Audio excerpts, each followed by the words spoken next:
Irmão, nosso coração transborda de alegria por causa das grandes bênçãos salvadoras que temos recebido no Filho de Deus. Mas também nos regozijamos pelo 37º ano de nossa igreja, numa conferência abençoadíssima, na qual o Senhor nos visitou esse fim de semana.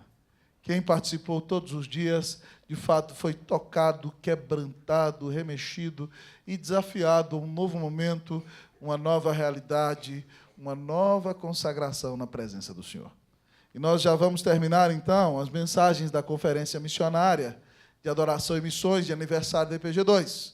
Só quero avisar os irmãos que terão grupo familiar essa semana, que eu preguei ainda assim no meio da conferência, na parábola correspondente da série das parábolas de Jesus.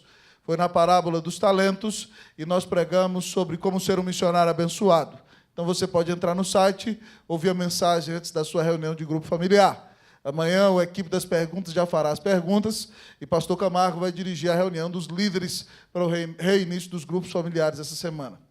Mas eu não podia, amados irmãos, deixar de terminar essa conferência pensando, amados irmãos, qual será o principal chamado da igreja.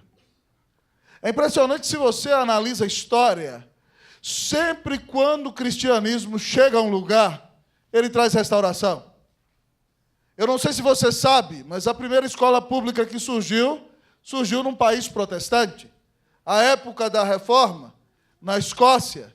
Eu não sei se você sabe que um dos pais da didática moderna era um pastor reformado que escreveu a didática magna chamado João Amós Comênius. Eu não sei se você sabe, mas o conceito de hospital que nós temos na modernidade surgiu, amados irmãos, em países reformados. Então é impressionante você perceber que quando a igreja se manifesta, ela traz o bem para a sociedade. Ela traz uma restauração da sociedade. Ela traz um cuidado com o pobre. Ela traz educação. Ela chama a sociedade à honestidade. Então, quando você vê a igreja fazendo a diferença no mundo, ela o faz porque ela é composta de pessoas transformadas por Cristo Jesus.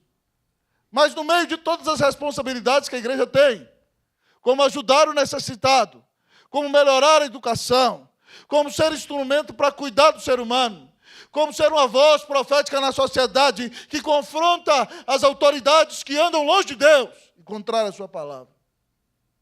Qual será a maior missão da igreja? Qual será a missão que é só da igreja? Qual é a missão, irmão? Você imagina? Qual será a missão da igreja? Nós temos sim que fazer hospitais, mas se nós pararmos de fazer hospitais, os seres humanos já aprenderam, eles continuarão a fazer hospitais. Nós sim devemos ter escolas reformadas nos dias de hoje, principalmente num mundo em crise como esse. Mas mesmo se nós deixarmos de fazer escolas haverá. Nós temos sim que cuidar dos necessitados, é nossa missão e demonstração de amor do Evangelho. Mas se um dia nós, juntamente com outros, cuidarmos dos necessitados, qual será a missão que é só nossa? Que só é da igreja? Sabe qual é a missão que só é da igreja, irmãos? E que se ela não fizer, ninguém mais fará. É a missão de fazer discípulos, pregando o Evangelho do Senhor Jesus a toda criatura. Essa missão é inarredável, essa missão é intransferível, e a Bíblia diz que se nós não clamarmos, as pedras clamarão. Essa missão me pertence como pastor, mas pertence a cada uma das pessoas que estão sentadas nesse banco e se dizem verdadeiros cristãos. Porque nós sabemos que os homens só receberão o perdão de Deus. Os homens só receberão a paz com Deus. Os homens só receberão a reconciliação com o Senhor. Os homens só receberão a vida eterna se nós anunciarmos a eles que há um só Deus e um só mediador entre Deus e os homens, Cristo Jesus, homem. Se nós contarmos para eles que fiel é a palavra e digna de toda aceitação, que Cristo Jesus veio ao mundo para salvar os pecadores. Se a igreja se levantar e anunciar o Evangelho, e convocar os pecadores ao arrependimento.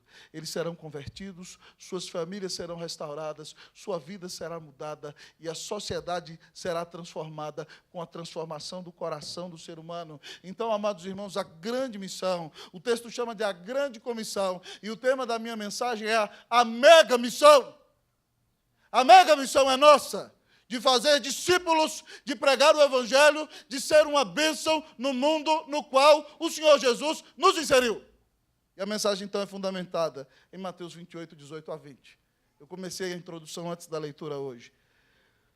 Mateus 28, 18 a 20. Mateus 28, 18 a 20. Por favor, coloque-se em pé. Em nome do Senhor Jesus, abra o texto e coloque-se em pé.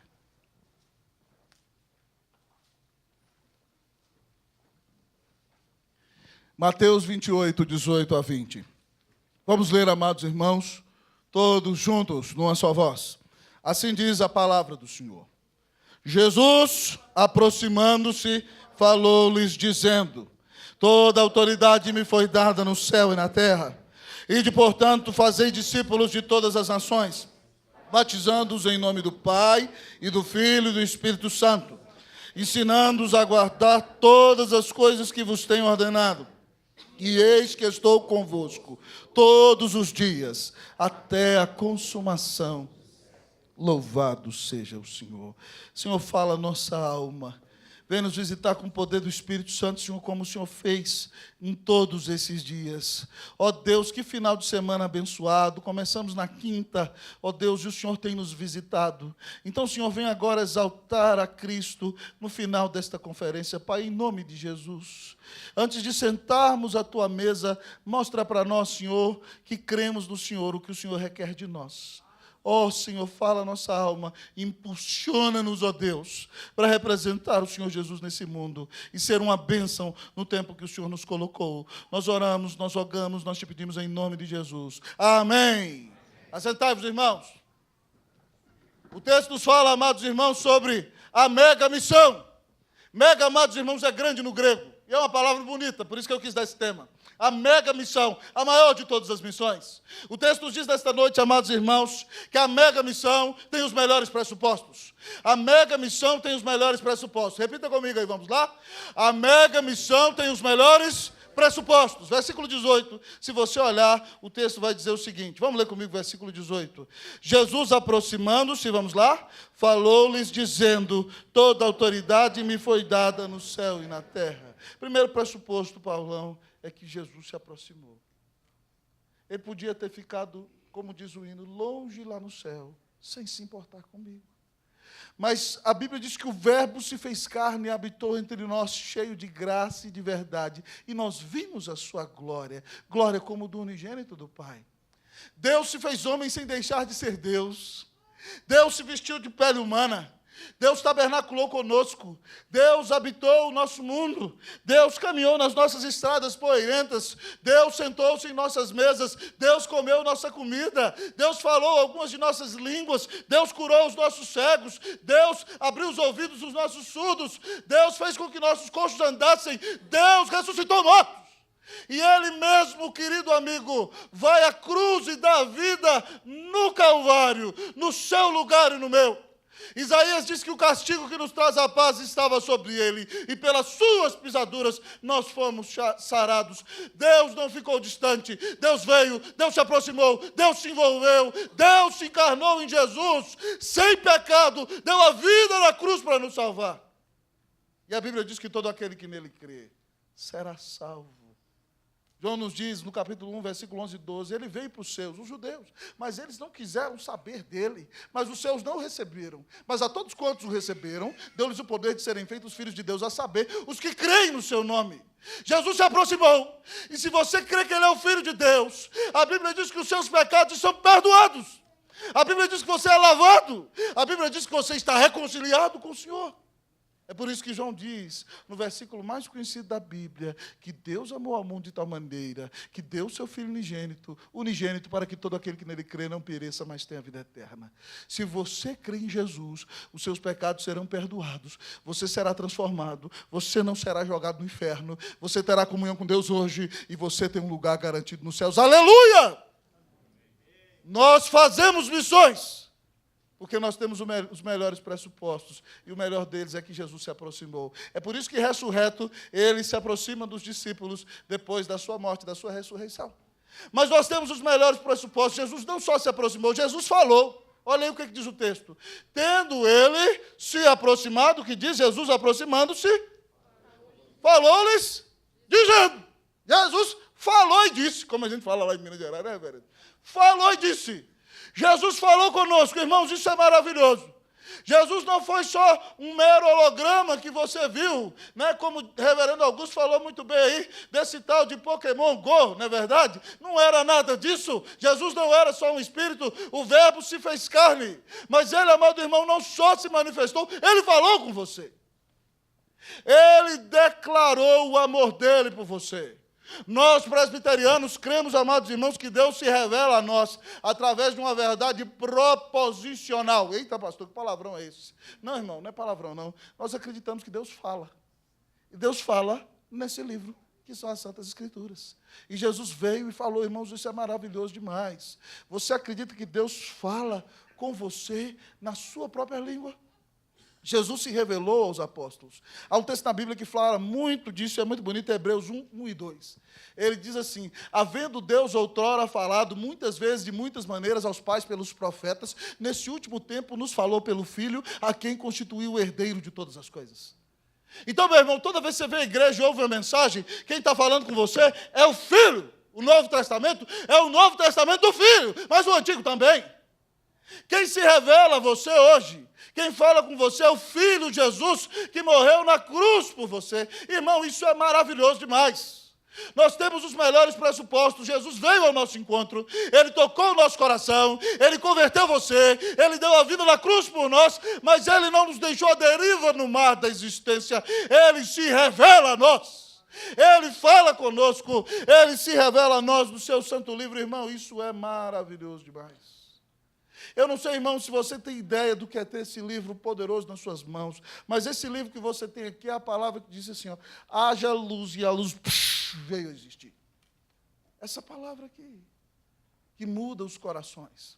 Pastor Ronaldo Lidório, irmãos, conta que quando ele estava em Gana, ele foi usado, o pastor Alexandre contou essa história aqui hoje, para plantar 30 igrejas em alguns anos. Ele foi para uma tribo norte-africana em Gana, chamada Concombas, uma tribo que não conhecia gente branca. Quando o Ronaldo chegou ali, os meninos encostavam nele para saber por que ele não tinha tinta, certo? E a brincadeira que ele chamava o missionário era de banana descascada, só para vocês terem ideia. Eles nunca tinham visto alguém que não era negro. Então, amados amigos e irmãos, Ronaldo ficou ali, pregou o evangelho, certo? O principal feiticeiro daquela tribo, Mebá, que tinha sacrificado o seu neto a um demônio, certo? Chamado Grumadil, o diabo se manifestava e pediu o netinho dele. Mebá se converte, e quando se converte, fica 2 dias saltando na floresta de alegria, dizendo, eu sei quem é Jesus, eu sei quem é o Pai, eu sei quem é o Espírito Santo. E como aquele homem era um líder, Deus usa aquele homem, e muita gente se converte. Mebá pergunta, por que você não veio antes, Ronaldo? Deus tem seus desígnios. Mas o Ronaldo foi muito usado ali, irmãos. Mas chega uma hora que o missionário não é o dono da obra, ele tem que ir embora. O dono da obra é Jesus. Então, o Ronaldo começou um projeto de traduzir a Bíblia, certo? Conhece muito grego, estudou isso, mas teve que criar o idioma, porque os concombas não tinham língua escrita. Aí ele reuniu com eles, conversou, eles falavam as letras e estabeleceram o significado de cada coisa, criou um alfabeto. Depois ele chamou aquela turma, foi traduzir a Bíblia, depois tinha supervisão de conselhos de sociedades bíblicas, e aí ele estava traduzindo a Bíblia, morando lá na aldeia, e aí ele tinha 2 filhinhos pequenos, e quando ele ia brincar com os filhos, o povo ficava olhando, ele não tem vergonha na cara, a gente está precisando da palavra de Deus, ele está brincando com o menino. E a situação ficou muito tensa, ele saiu de lá, veio para o Brasil, mas terminou de traduzir o Novo Testamento aqui. E quando ele volta, irmãos, entrega a Bíblia, diz que o povo pegou na Bíblia, irmão, com a maior reverência. Certo? Alguns olhavam para a Bíblia, alguns beijavam a Bíblia. Eles falavam, agora Deus fala a nossa língua. Deus fala a sua língua. Você pode conhecê-lo. Ele se revelou a você nas Escrituras. Que bênção maravilhosa, irmão. Antes desses irmãos lá de Gana conhecerem, terem a sua Bíblia, sabe o que eles faziam? Pessoas vinham caminhando 2 dias na savana africana, iam lá para a casa de Ronaldo, aprendiam 10 versículos e voltavam para casa. E se na metade do caminho eles esquecessem um, eles voltavam de volta para aprender os versículos, para chegar lá e ensinar para a Bíblia inteira. Porque essa palavra, irmão, tem o poder de transformar vidas. Romanos 10:17 diz que a fé vem pela pregação e a pregação pela palavra de Cristo. Enquanto você ouve essa mensagem, o Espírito Santo está te enchendo de fé agora. Aleluia. Louvado seja o nome do Senhor. Então, irmão, por que a gente tem que fazer missão, a mega missão? Porque o Senhor se aproximou. Porque o Senhor morreu, nos chamou. Mas porque o Senhor se revela. Ele fala conosco. Mas o texto diz que a mega missão tem os melhores pressupostos. A proximidade do Senhor, a palavra do Senhor, mas a autoridade do Senhor. Olha o que Jesus diz ainda no verso 18. Jesus, aproximando-se, lhes falou dizendo o quê? Toda autoridade me foi dada nos céus e na terra. Preste atenção, irmão, que Jesus está dizendo: toda autoridade, todo o poder, tudo do universo está debaixo da sua autoridade. Toda autoridade me foi dada no céu, certo? Mas também na terra. Não existe nada que aconteça nesse mundo que não esteja dentro do decreto permissivo do Senhor. Não existe nada que esteja fora do controle do nosso Deus. As maiores bênçãos são Ele quem dá. As duras tragédias estão dentro de sua permissão para que Ele se glorifique e de alguma maneira nós nos aproximemos dEle.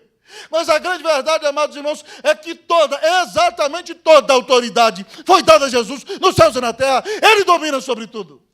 Se você entende, meu irmão, que o seu Senhor é o dono de tudo, se você entende que não há ninguém maior do que o seu Salvador, você não vai ter medo de fazer a obra de Deus. Se você sabe que a maior autoridade do universo é o seu rei, você não vai calar a sua boca.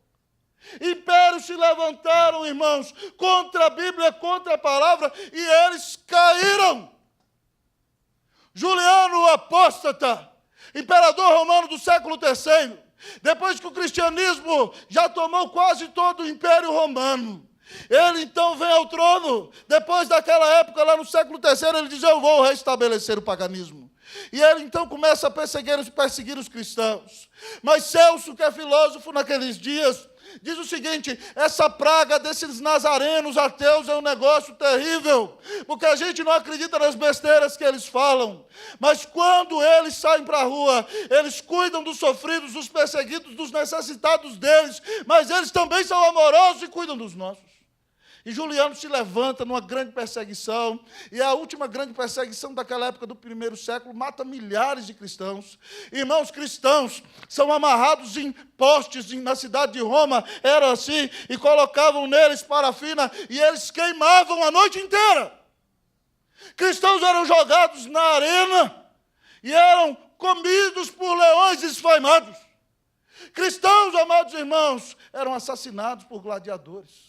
Mas eles não negavam o seu Senhor. E aquilo então impactou o império. E quando Juliano, o imperador, cai de cama, doente, já prestes a morrer, a última palavra que ele disse, ele levanta a mão e diz: tu venceste, ó Galiléia. Ninguém ganha do Senhor Jesus. Ele domina sobre tudo. Voltaire disse, amados irmãos, na época do iluminismo, em 100 anos o cristianismo vai deixar de existir. Voltaire morreu. A casa dele foi comprada por crentes e a sede da Sociedade Bíblica da França. Deus tem sentido de humor. Meu irmão, louvado seja o Senhor. Jesus domina sobre tudo. Então, meu irmão, você não precisa ter medo de pregar o Evangelho. Você não precisa ter medo de ser uma bênção. O seu Senhor domina sobre tudo. Não existe nada que esteja fora do controle de Jesus. E Ele te ama e deu a vida na cruz por você, se aproximou de você e ainda fala com você. Que bênção maravilhosa! Então se levante, e se existe alguma coisa boa para a qual dedicar a sua vida, levante-se e fale do amor de Deus às pessoas. É pela fé em Jesus que elas serão salvas. e reconciliadas com Deus. Irmãos, eu gosto muito da frase do grande filósofo, teólogo, intelectual, primeiro-ministro da Holanda no começo do século XX, fundador da Universidade Livre de Amsterdã, um dos maiores intelectuais do início do século XX, pastor reformado, Abraham Kuyper. Ele dizia: não existe sequer 1 centímetro no universo acerca do qual Jesus Cristo não possa dizer: é meu. Ele é o dono de tudo. A casa que você mora, sabe de quem é? É dele. Ele só está deixando você morar lá, viu? Deixa ela limpinha, viu? A casa é dele, toma vergonha. Limpa ela direitinho. Jesus é o dono de tudo quanto existe. E se Ele é o dono de tudo e me mandou pregar o Evangelho, então, irmão, em nome de Jesus, vamos dar a cara para bater, vamos falar do amor de Deus. Que Deus nos use para que Brasília seja mudada em nome de Jesus. Amém, meus irmãos? Eu quero dizer para vocês, o Wesley, um grande avivalista, ainda que não tinha a mesma teologia que nós, ele dizia o seguinte: dá-me 100 homens que não amem a ninguém mais do que a Deus e não temam a nada mais do que o pecado, e com eles eu vou mudar o mundo. E mudou, irmãos. Mudou. O país dele mudou. A América mudou. Porque Deus deu 100 homens e mulheres que amavam a Deus sobre todas as coisas e odiavam o pecado. Olha aqui, hoje aqui, só nesse culto, tem mais do que 100 homens e mulheres. Só que embaixo cabem 400 pessoas. Nós temos pelo menos aqui 250 sentados, ou 300, eu acho, nos meus cálculos. Então, meus irmãos, se cada um aqui amar a Deus sobre todas as coisas e odiar o pecado, nós vamos revolucionar Brasília. Você crê nisso? Diga amém. Amém. Amém. Então consagre a sua vida e vai fazer discípulos em nome de Jesus. Mas ao olhar para o texto, amados irmãos, a gente aprende nessa noite, eu estou empolgado de ver a conferência, que a mega missão, além de ter os melhores pressupostos, a mega missão tem as melhores estratégias. A mega missão tem os melhores pressupostos, mas a mega missão tem as melhores estratégias. E a primeira delas, amados irmãos, é o desenclausurar-se internacional. Primeira estratégia, o texto diz em versículo 19: ide, portanto, fazei discípulos de todas as nações. Esse texto foi traduzido nas nossas Bíblias no imperativo verbo ide, mas ele não é um imperativo no grego. No grego, ele é um particípio que deveria ter sido traduzido como gerúndio. O verbo central aí é fazer discípulos, ele é imperativo. Então, deveria ser assim, dizer o seguinte: indo, fazer discípulos de todas as nações. Ou fazer discípulos de todas as nações, indo. Como é que a gente faz discípulo de todas as nações? Vindo aqui no domingo, sentado no banco, e assistindo o culto, e acabou, e aleluia, e não chamando ninguém. É assim que a gente faz? Não. Você pode vir no culto, é uma bênção maravilhosa. Trazer alguém para o culto que não é crente é uma maneira de começar a fazer discípulo, porque você foi e trouxe alguém, certo? Mas significa ir, significa desenclausurar-se, significa desencastelar-se, significa sair de si mesmo, significa parar de olhar para o seu próprio umbigo, parar de pensar só em si mesmo, entender que Deus não te chamou para ficar, mas Deus te chamou para vir, adorar, ser alimentado e partir. E onde você for, você vai fazer discípulos. A palavra discípulo, irmão, aqui significa fazer aprendizes. Certo? A ideia é o seguinte: você vai fazer aprendizes de Jesus. Você é um aprendiz de Jesus, aprendeu com Jesus, você vai aprendendo, e à medida que você vai aprendendo, você vai ensinar na outra que vai aprender também. Certo? E o texto diz: fazei discípulos de todas as nações. E nações aqui não são as 200 e poucas nações que a ONU reconhece como nação do mundo, não. O termo no original são todas as etnias. Significa, então, que nós temos que ir, irmão. A igreja sempre foi. Ela começou em Jerusalém, amados irmãos. Ela dominou o Oriente Médio, amados irmãos. Depois ela se moveu para a Europa. Depois ela se moveu para a América do Norte. E aí, então, irmãos, o Islã perseguiu de um lado. E da América do Norte ela veio para as nações do Sul, para a Ásia, para a África. E hoje, amados irmãos, como nós ouvimos bem reverendo Augusto falar, o epicentro do cristianismo do mundo não é mais o hemisfério norte, é o hemisfério sul. Porque a igreja foi chamada para ir. Ela nunca foi chamada para ficar. E nós temos que ir, irmãos, nós temos que ir. Mas não é só ir passeando como turista, não. Diz o texto, nós temos que ir pregando o Evangelho. Marcos 16:15 diz: ide por todo mundo e... Com fé, vamos lá? Ide por todo mundo e... A quem? A toda criatura. Então você tem que ir anunciando para o homem que Deus é santo, justo e bom, mas que nós somos pecadores e o ofendemos. Ele tinha que nos mandar para o inferno, mas esse Deus é amoroso que cravou Jesus na cruz para pagar o pecado do pecador, e para ser perdoado basta ele se arrepender e crer que Jesus Cristo o amou e confiar nele como seu Senhor e Salvador. Se você vai pregando essa mensagem, irmão, você vai ser um instrumento para transformar o mundo, para a glória e honra do nome de Jesus. Alguns são chamados para ir para o exterior, outros são chamados para ir aqui. Mas significa, irmão, que se você sentar do lado do avião, você está indo. E se a pessoa der brecha, puxar papo com você, você manda Jesus nela. Significa que se você entrou no táxi, irmão, e o taxista te dá uma bolinha, você dá um jeito de falar com ele, amado irmão, e você fala de Jesus para a glória e honra do Senhor, meu irmão. Você não perde a bênção, você tem que ir. No primeiro culto eu contei uma ilustração que o presbítero Carlos falou para a gente no conselho mês passado. Ele tem uma mania de evangelizar com o método do cartão de crédito. Eu não sei se você sabe como é que é isso. Ele chega com um cartão de crédito num lugar e fala assim, está vendo esse cartão de crédito? A pessoa fala, estou vendo, ele paga a minha conta, não paga? Ele fala, pois bem, tem um cartão de crédito celestial. O nome dele é Jesus. Ele pagou o seu pecado, se você crer nele, ele te perdoa. E aí ele disse que passou no Gerival, foi levar os pais em Goiânia, e ele falou para uma moça, moça, está vendo o cartão de crédito aqui? Ele paga a minha conta, não paga? Mas tem alguém que é o cartão de crédito celestial. Jesus morreu na cruz para pagar os seus pecados. Se você se arrepender e crer nele como filho de Deus, você vai ser salvo. A moça começou a derramar lágrimas nos olhos. Falou assim, moço, foi Deus que te mandou aqui. Eu estou num dia muito difícil, eu precisava de ouvir de Deus na minha vida. Tem que sair, irmão. Tem que ir. Esses dias eu contei aqui que eu ouvi o pastor Jeremias, lá de Belo Horizonte, pregar, e eu achei muito legal a história que ele contou para a gente, que ele, amados irmãos, tem costume de sair lá perto da igreja dele, lá em Belo Horizonte, nos negócios, orando pelas pessoas. E um dia ele chegou numa loja lá e virou para um cabo e falou assim, rapaz, eu queria orar por você. Ele falou assim, você é crente? Eu falei assim, sou. Você é pastor? Sim. Eu não quero que você ore aqui, não.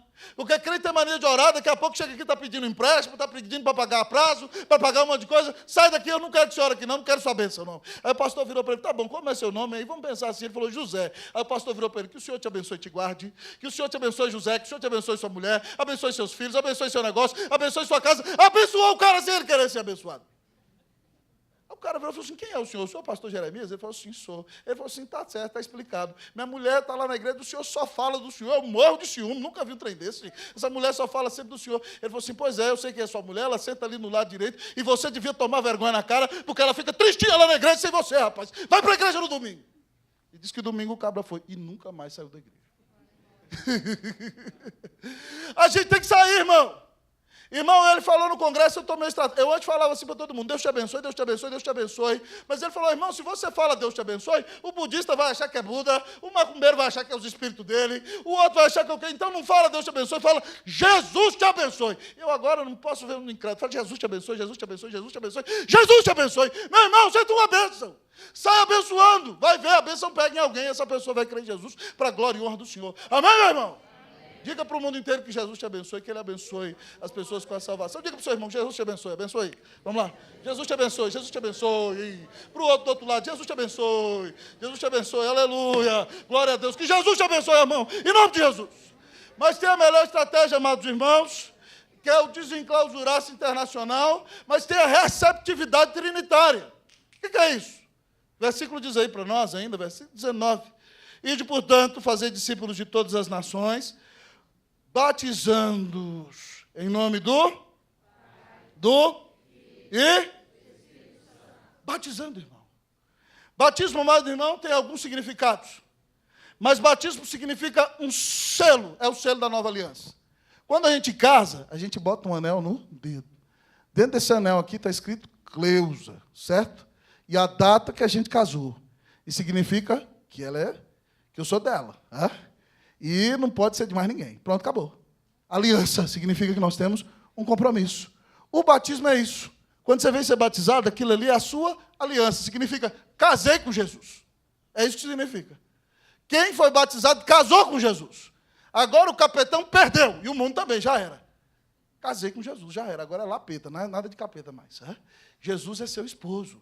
Então, batismo significa selo, simboliza o selo do Espírito Santo no seu coração. Se simboliza o lavar de pecados, e simboliza que você foi sepultado e agora ressuscitou em Cristo Jesus, mas, sobretudo, simboliza o selo do Espírito Santo. E aí o texto está dizendo o seguinte, que quando a pessoa crê, ela casa, mas ela não é batizada só em nome de Jesus, ela é batizada em nome do Pai, do Filho e do Espírito Santo. Irmão, isso aqui é uma lição maravilhosa. Sabe por quê? Porque eu e você somos um só ser e uma só pessoa. Mas Deus é um ser complexo. Deus é um ser comunitário. Deus é um só ser que subsiste em 3 pessoas. Tem um povo retardado aí que diz, então Deus criou porque ele estava sozinho. Isso é uma grande bobeira, Deus nunca esteve sozinho.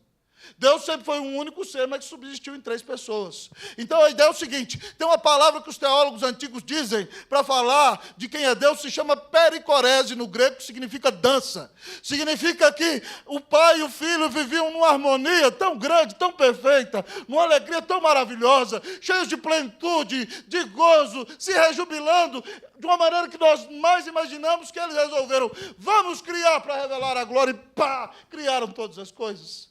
Mas eles disseram, para mostrar ainda mais o nosso amor, vamos redimir e salvar. E por isso, então, eles decretam permitir que coisas aconteçam nesse mundo para revelar o quanto Deus nos ama, a ponto de dar seu Filho por amor de nós. Então, quando alguém vem para a igreja e é batizado em nome do Pai, do Filho e do Espírito Santo, eles entram na família de um Deus que é família. Então, eles entram na família do Pai, do Filho e do Espírito Santo, que envolve todos nós que já entramos. Então, quando alguém é batizado, ele casa com Jesus, mas ele já entra na família do Senhor, e ele é membro da maior família da terra. Então, irmãos, para fazer discípulos, a gente não só tem que ir, a gente tem que saber receber. A gente termina recebendo no batismo. Mas por que essa igreja aqui tem um ministério de recepção? Está aqui o Davi e a Andressa que estão na recepção hoje. Fica em pé, esse casal elegante aqui, né? Eles são namorados, vão casar. Se Deus quiser, ele vai ser pastor. Olha para o povo lá. Olha ali, ele está com um negocinho chamado recepção. Está vendo ali? Mostra para o povo lá, mostra lá. Recepção. É para você ser bem recebido. Pode sentar, varão. Para você ser bem recebido e voltar. Porque Deus chamou a gente para receber você, para você entrar na nossa grande família da fé e ser a pessoa mais feliz da terra, em nome de Jesus.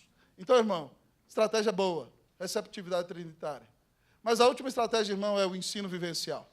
O texto diz aqui para nós, versículo 20 diz assim: ensinando-os a guardar todas as coisas que vos tenho ordenado. Irmão, isso aqui é muito precioso para mim e para você.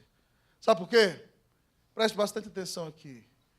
Porque Jesus nos diz que nós fazemos discípulos indo pregar o evangelho, então indo evangelizar, recebendo pessoas na igreja, mas ensinando. O ensino é muito importante.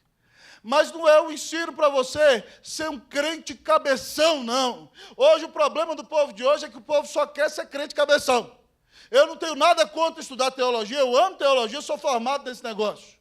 Mas o negócio é o seguinte: o problema do povo hoje é que o povo só sabe teologia e não sabe nada de vida. Aí fica o crente cabeção, a cabeça cai para lá, cai para cá, mas o corpo é raquítico, não tem músculo nenhum. E Jesus está ensinando aqui o seguinte, que o ensino do discipulado não é mera teoria por teoria. Ele está dizendo aqui o seguinte para você, ensinando-vos a guardar todas as coisas que vos tenho ordenado. Eu tenho muita preocupação quando algumas pessoas na igreja só se preocupam com teoria. E quando elas idolatram somente os teóricos. Porque Calvino, pasme, você que gosta de teologia, Calvino dizia, o evangelho não é a doutrina da fala, do blá, blá, blá, o evangelho é a doutrina da vida. Se você sabe teologia e ela não faz nada na sua vida, você não conhece Jesus de verdade. E você só está esquentando a ira para você. Quem aumenta conhecimento, a Bíblia diz que aumenta a tristeza. Se esse conhecimento não mudar a sua vida, meu irmão, você está no sal. Então o texto diz aqui, irmão, em nome de Jesus, que a gente tem que ensinar para a vida. Ensinar para a transformação da vida. Irmão, isso é muito sério.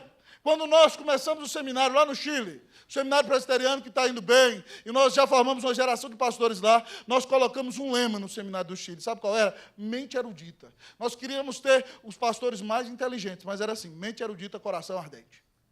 Nós queríamos ter os melhores teólogos da América do Sul, mas nós queríamos homens cheios do Espírito Santo de Deus. Homens que tivessem intimidade com o Senhor. Mente erudita, coração ardente. Não dá para ser só teologia sem vida. E não tem vida sem boa teologia. Então, irmãos, nós temos que ter esse ensino vivencial. Jesus nos chamou para viver dando testemunho. Meu irmão, como é que você vai dar testemunho se a sua vida não está de acordo com o Evangelho? Se o incrédulo vê você xingando palavrão. Se o incrédulo vê você reagindo mal o tempo todo. Se o incrédulo estiver mentindo. Se o incrédulo estiver envolvido em esquema de corrupção. Sua vida vai pregar contra a mensagem. Então, meu irmão, em nome de Jesus, presta atenção, saia para viver o Evangelho. O Evangelho é para ser vivido, certo? Você vive, depois você anuncia. Você dá o testemunho com a vida, depois você prega. E vivendo é que você ganha o direito de pregar. Tem acontecido um fenômeno muito precioso aqui. Está vendo aquele diácono ali, ó, de terno, né? Ele, com os outros diáconos ali atrás, tem ido para o sopão. Certo? O Anderson, o Luciano, as mulheres têm ido para o sopão, lá para a Cracolândiazinha ali do plano. E já teve, irmãos, eu sou testemunha, 2 cabras aqui que chegaram, fruto do trabalho deles lá, chorando aqui, pedindo ajuda para ser levado para uma casa de recuperação. Porque alguém foi lá e deu um prato de sopa. Você dá o prato de sopa, trata com carinho. Depois a pessoa, por que você está fazendo isso? Aí você manda Jesus na cabeça dela. É assim que funciona. Então, irmão, em nome de Jesus, vamos viver a palavra, certo? Não adianta ser só cabeção. Você tem que estudar teologia, mas viver para a glória e honra do nome de Jesus. Ah, irmão, o Senhor tem nos chamado a ter as melhores estratégias. Que Deus use a sua vida para mudar esse mundo. Amém, meu irmão? Amém, Amém, meu irmão? Mas, em último lugar, a gente aprende nessa noite que a mega missão, além de ter os melhores pressupostos e além de ter a melhor estratégia, amados amigos e irmãos, está todo mundo doido para ver o jogo do Brasil. Amado irmão, mas Jesus é mais importante que o Brasil. Ei, meu irmão, Jesus é mais importante que tudo. O time vai lá, perde, empata, a gente fica com raiva. Aqui você está sendo abençoado. Glória a Deus por isso. Então, meu irmão, a mega missão tem a melhor motivação. Qual é a motivação? Versículo de número 20, nós vamos ler inteiro. Eu vou pregar a segunda metade dele, mas lê para mim. 1, 2, 3, lê, por favor.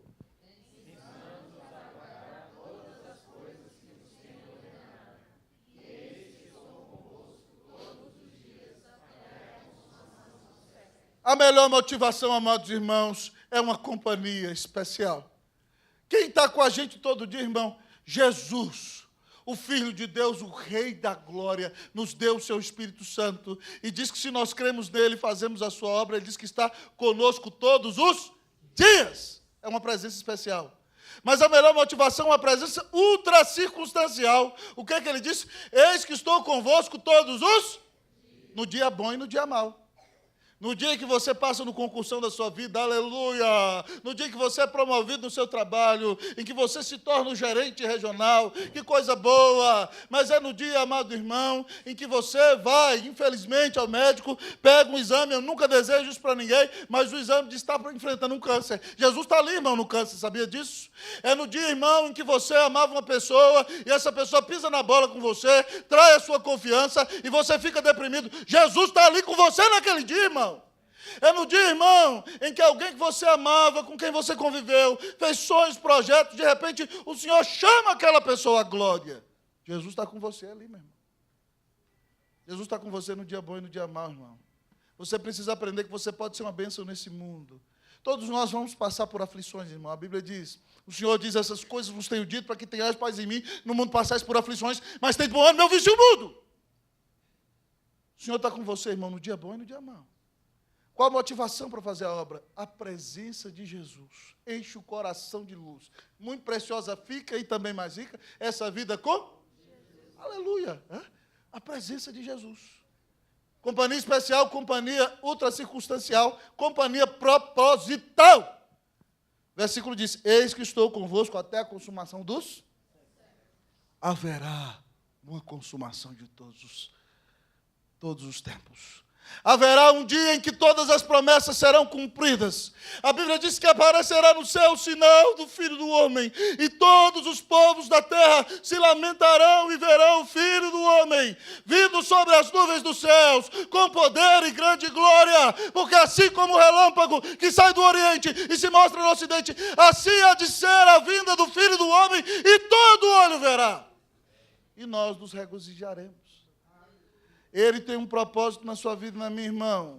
Ele está nos levando para Jerusalém celestial. Ele está levando você para um lugar onde não há luto, não há choro, não há pranto, não há dor, não há mentira, não há decepção, não há depressão, não há traição, não há perda, não há feridas existenciais, não há enganos, não há violações, não há corrupção. O Senhor vai te levar para a glória eterna, mas enquanto você não chega lá, Ele está ao seu lado, nunca te deixará, jamais te abandonará.